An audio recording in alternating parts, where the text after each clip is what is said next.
Hey, what's going on everyone? I hope you guys are doing well, and I hope that all of you are having a great day, and thank you for joining me here today for your daily dose of Star Wars. The Last Jedi isn't living up to what some people had hoped it would be.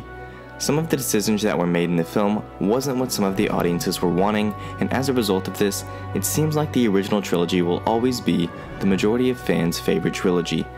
This being the case, the fans who were displeased with The Last Jedi are saying it should have been what George Lucas had done. Well, surprisingly enough, there are some parallels between what George Lucas would have done and what Disney has done. From this point on, there will be spoilers from The Last Jedi, so consider this your spoiler warning. Disney's version of the sequel trilogy started with The Force Awakens, when a girl named Rey came across BB-8 and Finn.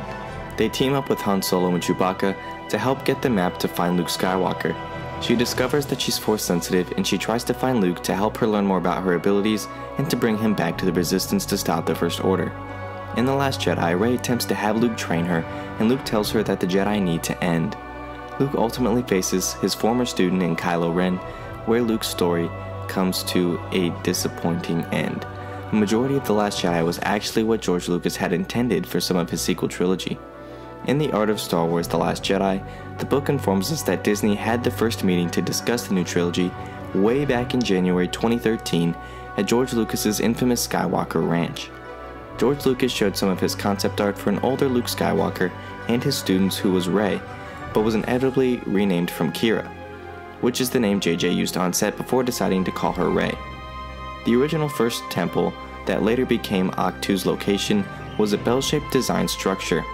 Most of the concepts George provided were tossed out for The Force Awakens, but Rian Johnson has seemed to bring them back but tweak them in a way to fit his vision.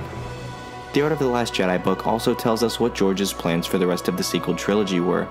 In George's version of Episode 7, Luke did exile himself like he did in Disney's trilogy. Over the course of the movie, Luke would become more like the optimistic, hopeful Luke we knew and loved from the original trilogy, and he would train a new Jedi named Kira, which we now know is Rey. The entire storyline didn't fit with what Disney and JJ were wanting to do, so they changed it to fit their vision.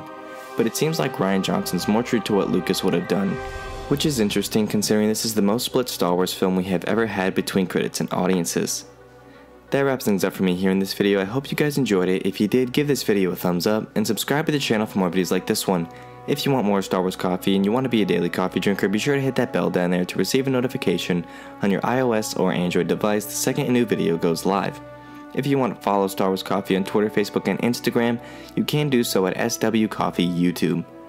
Thank you guys for watching. As always, keep loving Star Wars, and I'll catch you guys in the next one. Peace.